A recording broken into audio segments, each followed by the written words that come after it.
इंद्र का पूजन न करवा के श्री गिरिराज गोवर्धन भगवान का पूजन करवाया है। भगवान का पावन संकल्प है। भगवान जिसके ऊपर कृपा करना चाहते हैं अथवा जिसको अपना मानते हैं उसके ऊपर एक कृपा करते हैं। कदाचित कोई उसके अंदर अभिमान रूपी अंकुरित होता हुआ दिखाई पड़ता है तो उसको तत्काल नष्ट कर देते हैं। कोई भी हो, नारद जी के अंदर भी भगवान ने अहंकार रूपी अंकुर को उगते हुए देखा, तत्काल उसको नष्ट कर दिया। कृपा सिंधु मन देख बिचारी उर अंकुर्यो गर्व तरु भारी। भगवान ने कहा तत्काल सो की बेगी डारी हूं उखारी। क्यों? फन हमार सेवक हितकारी। भगवान अपने भक्त का सदैव हित करते हैं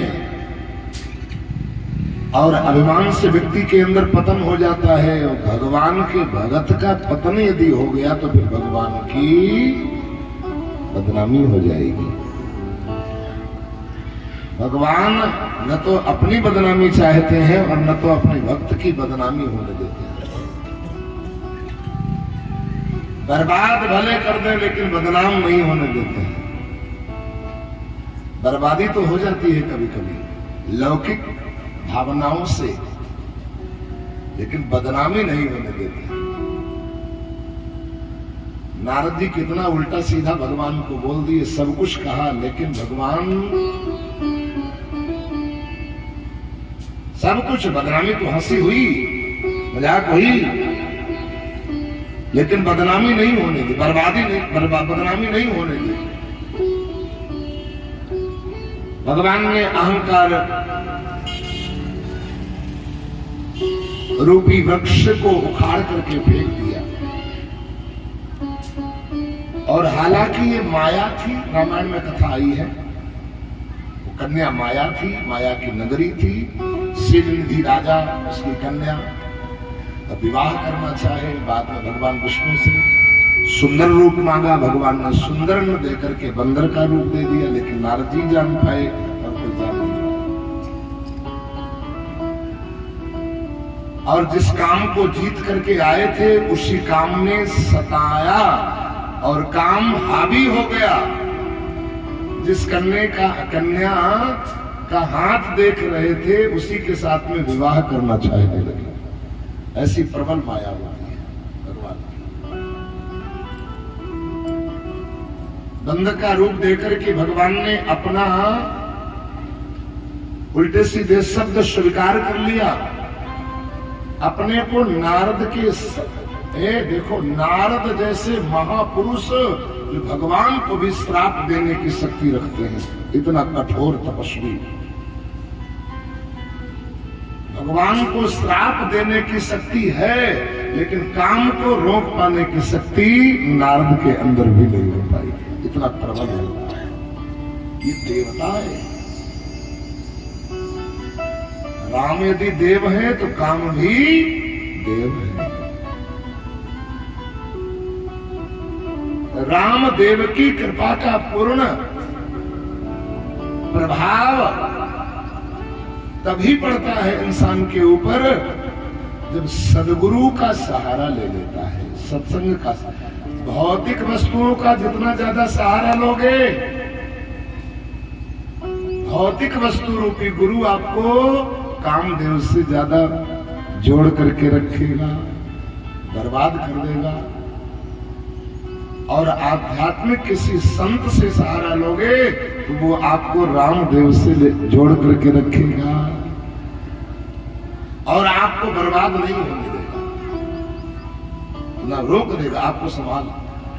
नारद जैसे महात्मा भी, क्योंकि नारद मैं स्वयं संत हूं, किसी का सहारा नहीं, और तपस्या अहंकार भी, अरे शंकर जी तो भस्म ही कर दिए लेकिन विजय नहीं प्राप्त कर पाए, हमने तो विजय प्राप्त कर ली। शंकर जी ने कहा दुश्मन को विजय प्राप्त नहीं करना चाहिए, उसको नष्ट ही कर देना चाहिए। विजय प्राप्त करोगे तुम जीत जाओगे तो कभी वो मौका ढूंढ करके रखेगा, कहीं मौका मिल गया तो तुमको एकदम मिट्टी में फिर मिला देगा, वो अपना दांव ढूंढेगा, भूलता नहीं है व्यक्ति। काम सबसे बड़ा शत्रु है। बाद में श्राप भगवान ने स्वीकार कर लिया लेकिन नारद जी का अहित नहीं। श्राप को स्वीकार करके भगवान दंडकारण्य में विचरते हुए घूम रहे थे। हे खगमग हे मधुकर श्रेणी तुम देखी सीता मगरैनी, विलाप करते हुए तड़पते हुए घूम रहे थे। रास्ते में नारद जी मिल गए। नारद जी को बड़ा कष्ट हुआ, रोने लगे, प्रभु मैंने आपको श्राप न दिया होता तो शायद आपको दर दर भटकना न पड़ता, इतना विलाप न करना पड़ता। मैंने आपको श्राप दिया इसी के कारण, कपिया कृति तुम कीन हमारी और करी है किस सहाय तुम्हारी, नारी विरह तुम होग दुखारी। स्त्री के वियोग में बहुत ज्यादा दुखी हो गए। मैंने श्राप न दिया होता तो शायद आप दर दर भटकते नहीं, ठोकर नहीं खाते। मैं आपसे निवेदन करना चाह रहा हूं कि आप जब हम आपके पास में गए थे, विवाह करना चाहते थे, तो आपने विवाह क्यों नहीं होने दिया? तो भगवान ने कहा प्रमदा सब दुख खानी, नारी समस्त दुखों की खान होती है, इसीलिए मैंने आपको विवाह नहीं करने दिया। इस बात को मैं जानता था लेकिन तुम्हारे ऊपर भूत सवार था, इसलिए तुम्हारी बुद्धि भ्रमित हो गई थी, तुम इस बात को जानते नहीं थे। नारद जी ने कहा बस बस यहीं पर रुक जाना थोड़ा, नारी समस्त दुखों की खान होती है। बोले हाँ, तो बोले अभी तुम क्या कह रहे हो? आ सुख खान जानकी सीता, हमसे कह रहे हो नारी समस्त दुखों की खान होती है और तुम कह रहे हो हा सुख खान जानकी, और तुम अपने को सुख की खान बता रहे हो, हमें दुख की खान बता रहे हो। ये क्या मतलब है, हमारे समझ में नहीं आ रहा। तब भगवान फंस गए बात में। बोले सुनो नारद जी, तुमसे भी हम सत्य कह रहे थे और अपने को भी हम जो बोल रहे हैं वो भी सत्य बोल रहे हैं। बोले कैसे? भगवान ने कहा नारद जी आप हो संत और हम हैं गृहस्थ। आप हो संत, हम हैं गृहस्थ। हे भैया, यदि गृहस्थ को नारी दुखों की खाने लगने लगी तो उसकी सारी गृहस्थी चौपट हो जाएगी, बर्बाद हो जाएगी। और एक महात्मा को स्त्री सुखों की खान लगने लगी तो उसकी संतई चौपट हो जाएगी, व्यक्ति गड़बड़ा जाएगा। तो इसलिए मैं आपके लिए दुखों की खाने बता रहा हूं और अपने लिए सुखों की खाने बता रहा हूं। आप हो विरक्त संत और हम है गृहस्थ। तब नारद जी को थोड़ा सुकून मिला, तब भी थोड़ा अहंकार बना रहा। अरे इसका मतलब मैं भगवान से बड़ा हूं, मतलब संत भगवान से बड़ा हो। अच्छा देखो, गृहस्थी को मानना चाहिए कि संत भगवंत से श्रेष्ठ है, लेकिन संत को ये कभी नहीं मानना चाहिए कि हम भगवान से बड़े हैं। यदि संत ने अपने को भगवान से बड़ा मान लिया तो संत का पतन होने में देर नहीं लगेगी, नष्ट हो जाएगा। और संत के लिए भी स्त्री दुखों की खान नहीं है। दृष्टि का भेद होता है, दृष्टि में अंतर होता है। वही स्त्री बहन जैसी लगती है और किसी की वही स्त्री पत्नी भी होती है। वैसे तो नारी तो भुजंग के समान बताई गई है। भुजंग, भुजंग, भुजंग माने सभी लोग जानते हो, ज्यादा उसको स्पष्ट मत करना, नहीं तो बुरा लगेगा। अच्छा, भुजंग से भी नारी की महिमा ज्यादा है कहीं न कहीं।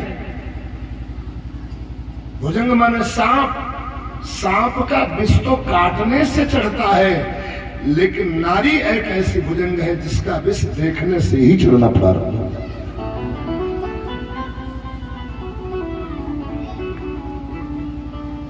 भुजंग को कोई विष नहीं चढ़ता है, लेकिन नारी का विष तो भुजंग के ऊपर भी चढ़ जाता है। लिखा है, नारी की झाई पड़त अंधा होत भुजंग,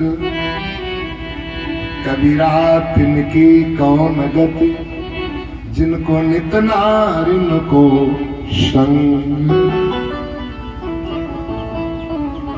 एक ने कहा, महाराज उपाय कोई बताइए, नारी का संग भी बना रहे लेकिन कोई दोष भी न लगे। तो मेरे विचार में एक बड़ी अच्छी बात आई। जैसे भुजंग माने सांप, और सांप के अंदर विष होता है कि नहीं? क्या सांप को कोई छूता है? क्या सांप के साथ में कोई खेलता है? वैसे तो न तो सांप को कोई छूता है, न तो सांप के साथ कोई खेलता है, लेकिन मैंने कई लोगों को देखा कि सांप को गले में डाल करके लोग माला पहन करके फोटो खिंचवाते हैं, सांप के साथ खेलते हैं, सांप को गोद में बैठा करके रखते हैं, सांप को लपेट लेते हैं, सांप को हाथ में पकड़ लेते हैं। ऐसा क्यों है? एक ही कारण है, जो सांप के अंदर विष की घड़िया होती है उसको निकाल दिया जाता है। विष की घड़िया सांप की निकाल दी गई तो चाहे उसके साथ में खेलो, चाहे उसके साथ में बैठो, चाहे उसको माला गले में डालो, चाहे हाथ से पकड़ो, कोई विष का घड़िया निकाल दी गई, फिर कोई असर नहीं करता है। ऐसे ही इन माताओं के साथ में चाहे बैठो, चाहे खेलो, चाहे माताओं के साथ में रहो, लेकिन जो माताओं के प्रति विषय की विष की घिरिया है उसको बाहर निकाल दो। विषय की घिरिया को बाहर यदि निकाल दोगे तो माता और स्त्री पुरुष में कोई अंतर ही नहीं। नारद जी ने एक बार जनक जी के पास में जाकर के पूछा कि महाराज जी, आप गृहस्थ हो, लेकिन गृहस्थी में रह करके आपको विदेह क्यों कहा जाता है? तो जनक जी ने कहा, आज आए हो तो रात्रि विश्राम करो, कल इसका उत्तर हम देंगे आपको। रात्रि विश्राम किया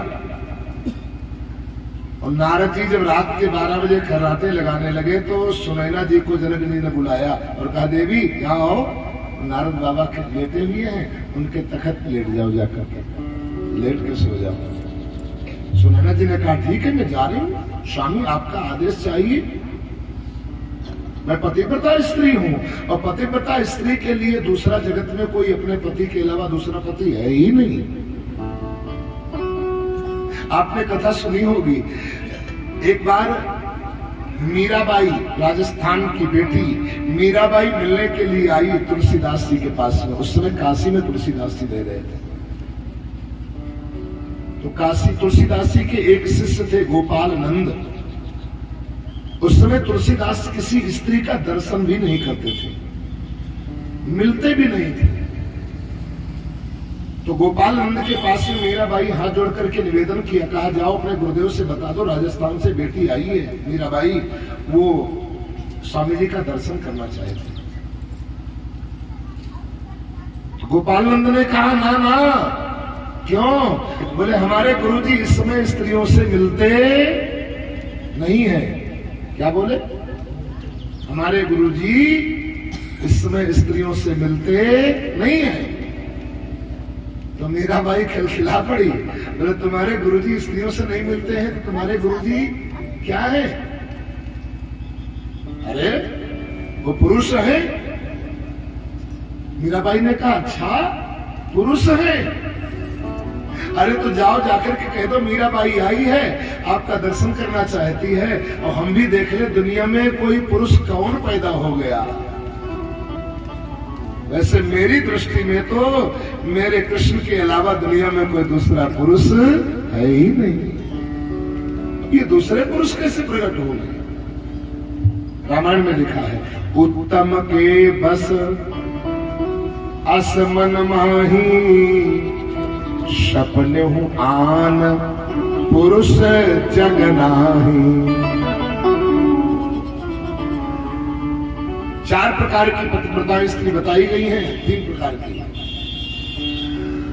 और नंबर 1 में सबसे श्रेष्ठ स्त्री वो है जिसको अपने पति के अलावा और दूसरा कोई पति दुनिया में है ही नहीं। वो हमारी सखी सहेली हो सकती है, बस पति नहीं। यही बात जानती थी।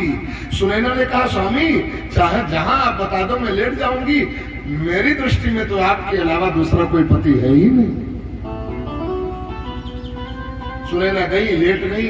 अब नारद जी एकदम चौंक पड़े, अरे कमरा बंद। अब जितना नारद जी तखत से उधर खसके उतना सुनैना जी खसक करती चली जाए।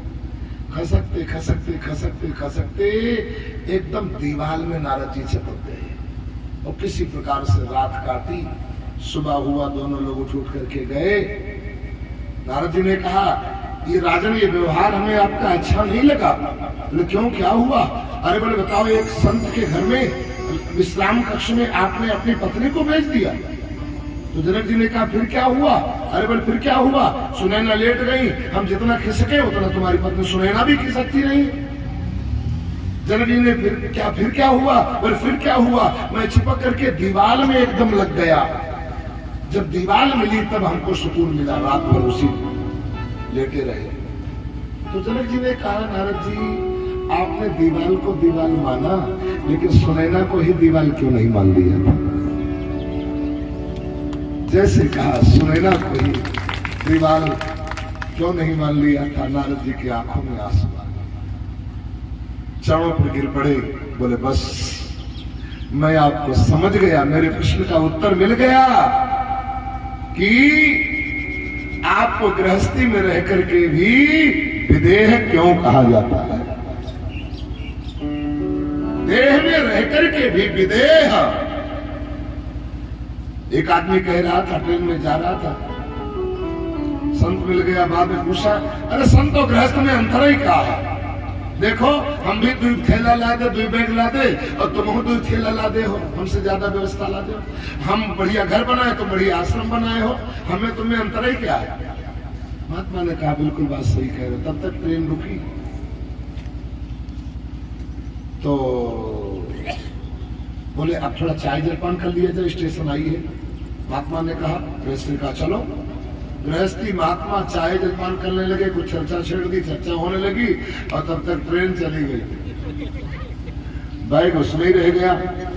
अरे बाबा जी ट्रेन छूट गई। तो कोई बात नहीं, दूसरी ट्रेन आएगी। अरे ट्रेन तो आएगी लेकिन उसमें हमारा बैग और थैला था।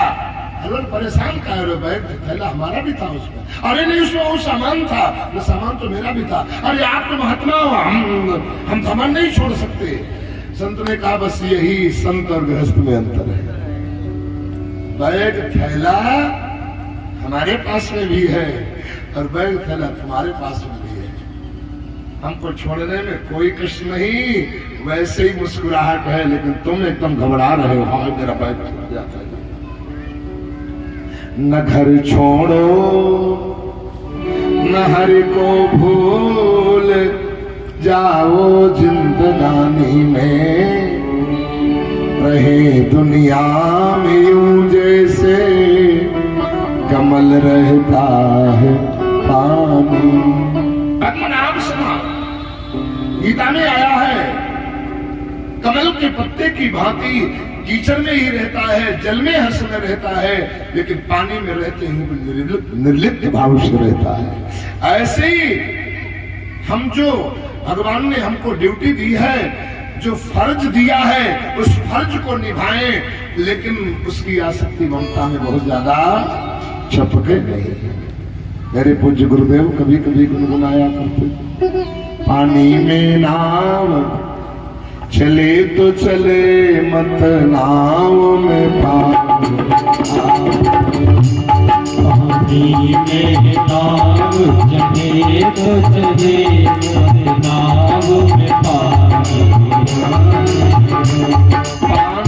में नाव चले तो चले मत नाव में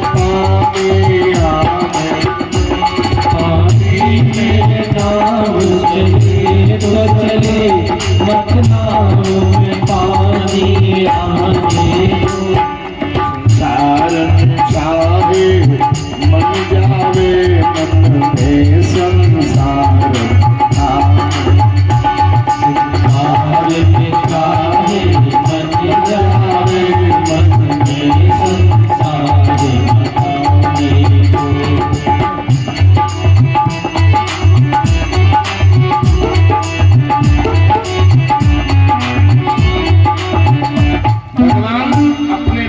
किसी प्रकार का अहंकार रहने नहीं देते। अहंकार से पतन होता है।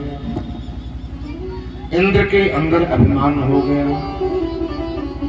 इंद्र के मान मर्दन करने के लिए, और इधर गिरिराज गोवर्धन का सम्मान बढ़ाने के लिए गोवर्धन का पूजन क्यों करवाया?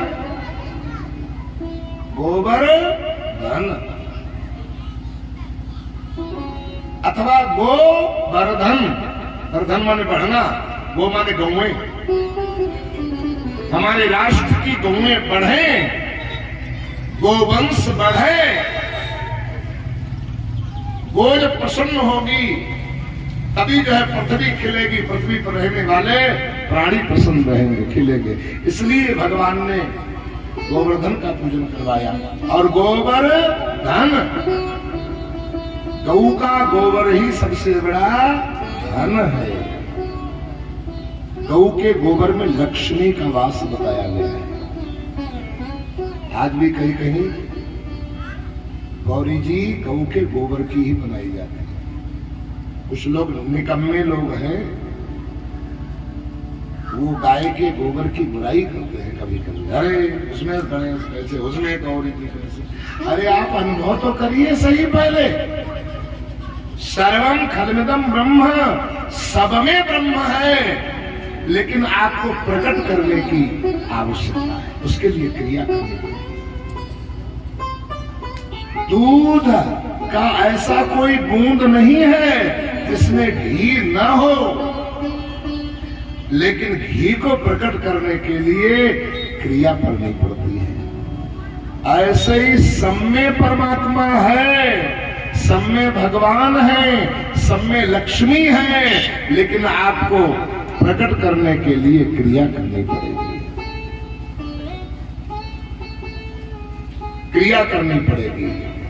आप सब में कोई कहे दूध की पूड़ी हम बना ले, आज हवन हो रहा है, तो कैसे पूड़ी बन पाएंगी? है तो घी, लेकिन क्रिया करनी पड़ती है। क्रिया के द्वारा प्रकट होता है, तब उससे फूली फूली गरम गरम चाहे पूड़ी निकालो, चाहे कचौड़ी निकालो, चाहे स्वयं खाओ, चाहे हमको खिलाओ, चाहे किसी को खिलाओ, लेकिन उसे प्रकट। मेहंदी का ऐसा कौन पत्ता है जिसमें लालिमा छिपी नहीं है? मेहंदी का ऐसा कौन पत्ता है जिसमें लालिमा छिपी नहीं है? लेकिन कोई मेहंदी बांध ले और कहे लाल लाल हो जाए, बढ़िया, खूब बढ़िया सुंदर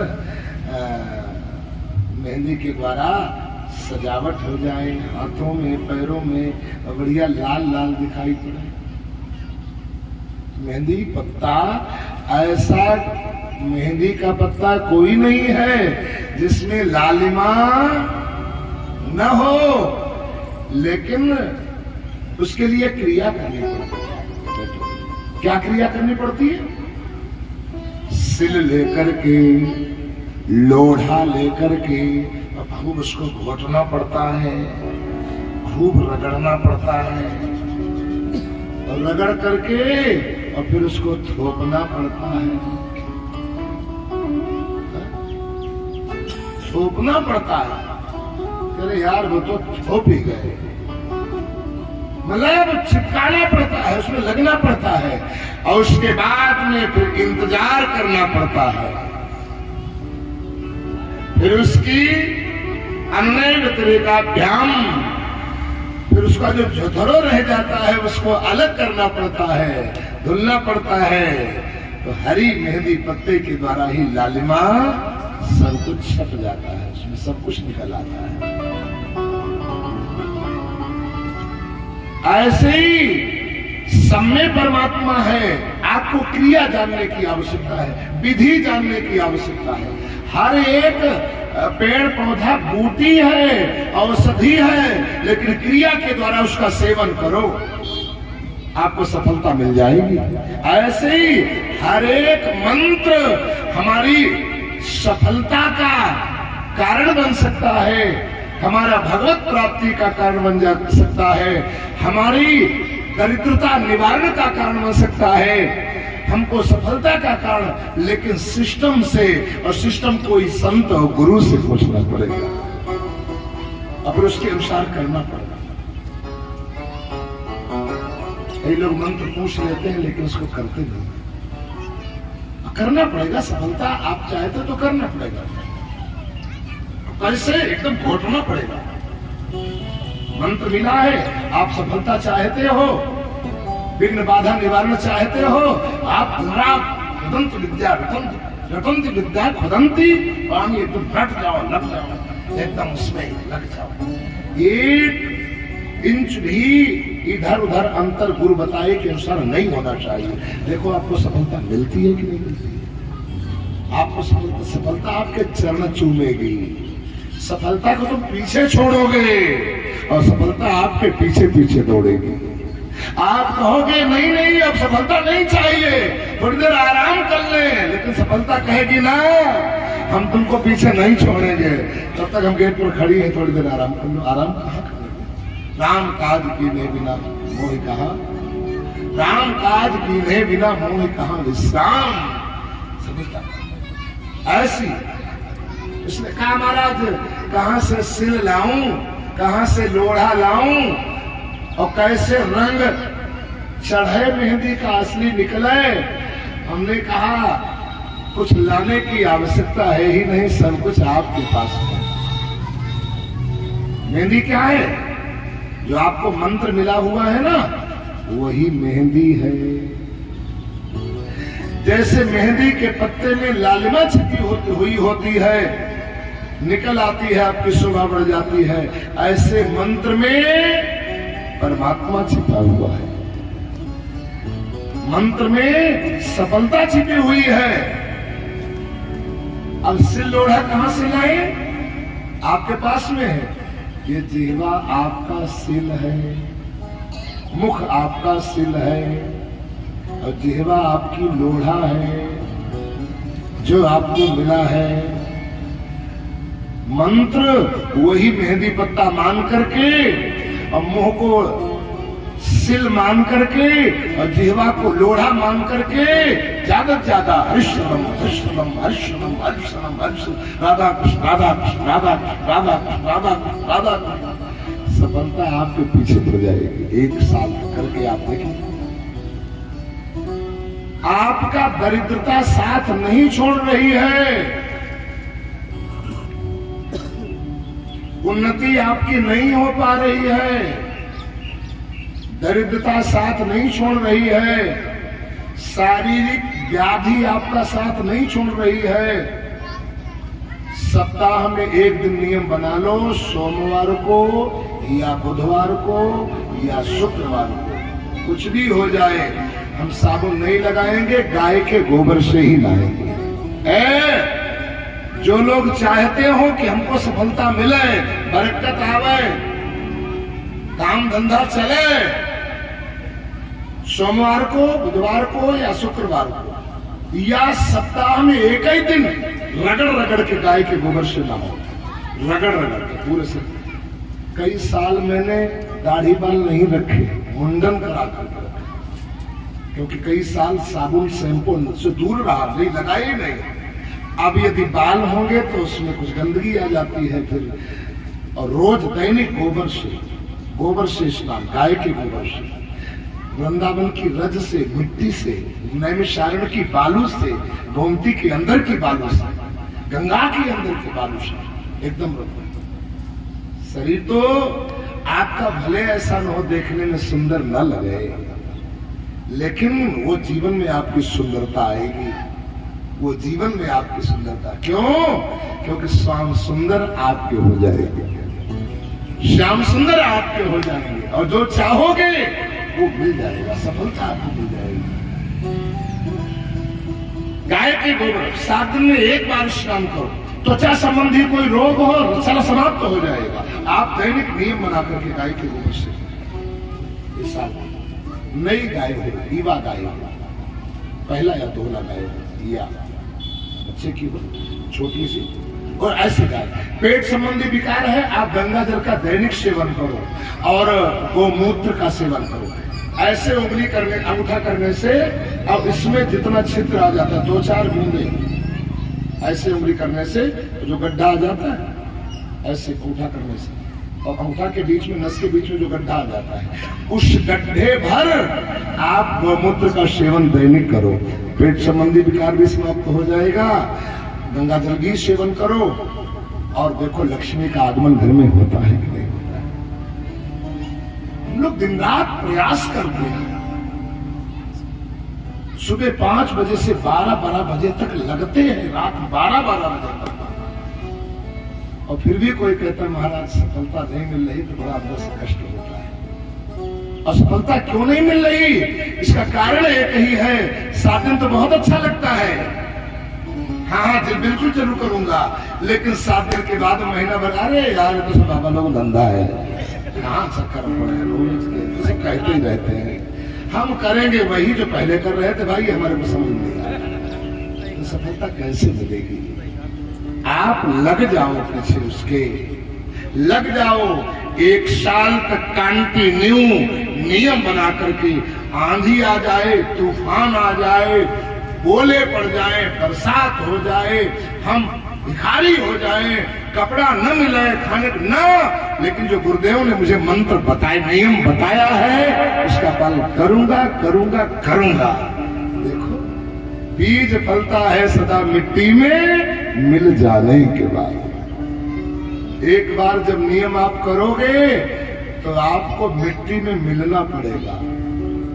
मिट्टी, आपके मन, आपका दिल कहेगा यार इससे बढ़िया तो पहले ही थे, छोड़ो, अब तो भैया नुकसान हो रहा है, क्योंकि तुमको ये पता नहीं है इस औषधि से पहले वाले जो पाप है वो भस्म हो रहे हैं, वही अपना असर दिखा रहे हैं।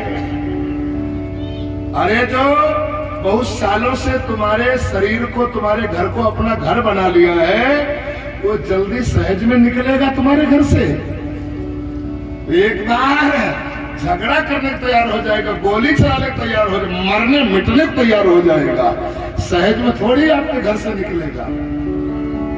ऐसी जो असफलता आपको अपना घर बना लिया है, अराजकता जो आपका अपना घर मान लिया है, तुम्हारे ऊपर हावी हो गई है, व्यसनों ने, तुम्हारे पापों ने तुमको अपना घर मान लिया है, और नियम बताओगे तो वो निकलेंगे, तो क्या सहज में निकलेंगे? अपना असर दिखा करके तब निकलेंगे। बीज फलता है सदा मिट्टी में मिल जाने, कुछ न बिगड़ेगा तेरा, हरि गुरु शरण जाने,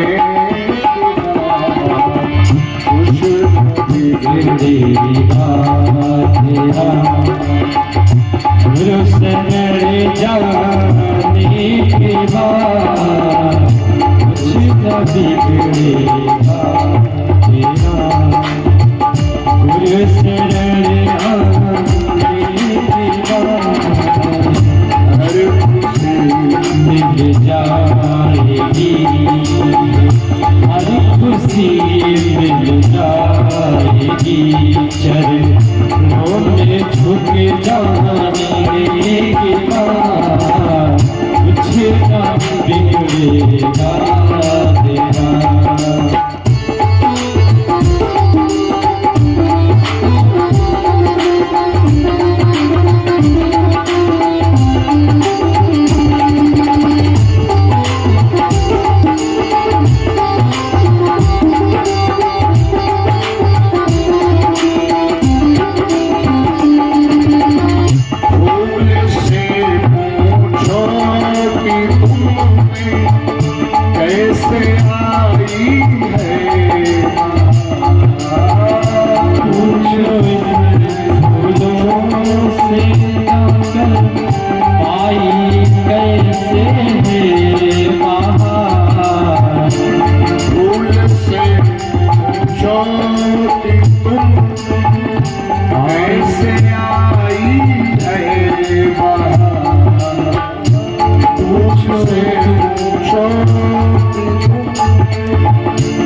जो संगमरमर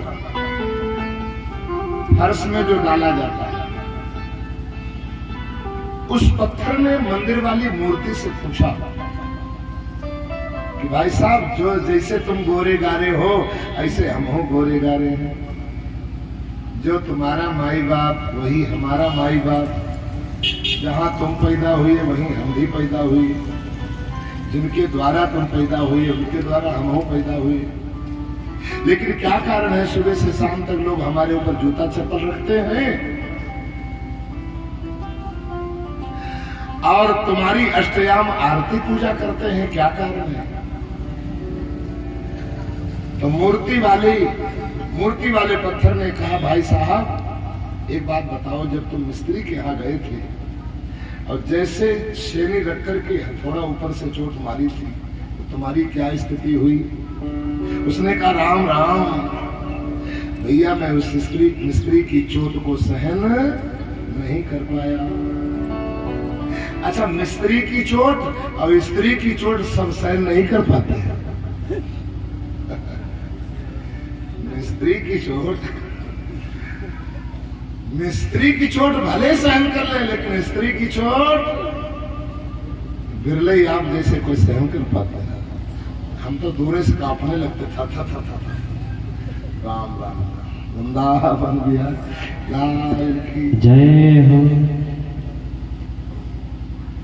मिस्त्री की चोट सहन नहीं कर पाए, एकदम किनारे हो गए। जैसे कहा किनारे हो गए, चिटक करके दूर गिरे जा करके। तो मूर्ति वाले पत्थर ने कहा, भैया तुम्हारे ऊपर जूता चप्पल नहीं रखे जाएंगे, और क्या हमारे ऊपर जूता चप्पल रखे जाएंगे?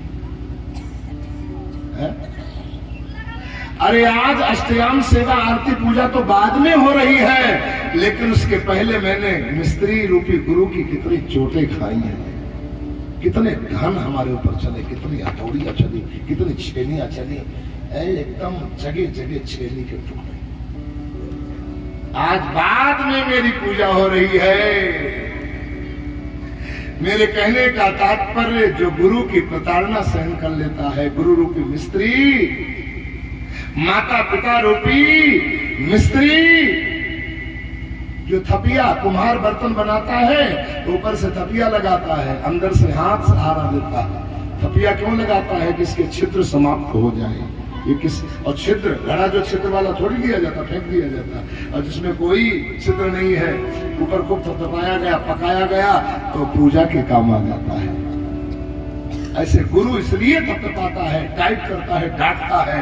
माता पिता इसलिए थपथपाता है, टाइट करता है कि ये निंदनीय नहीं, ये वंदनीय हो जाए, समाज में काम आ जाए, पूजन के रूप में हो जाए। इसलिए उसकी प्रताड़ना है तो कठिन, लेकिन जिसने सहन कर लिया, आहा, उसके जीवन में तो बाहर ही बाहर आ जाती है।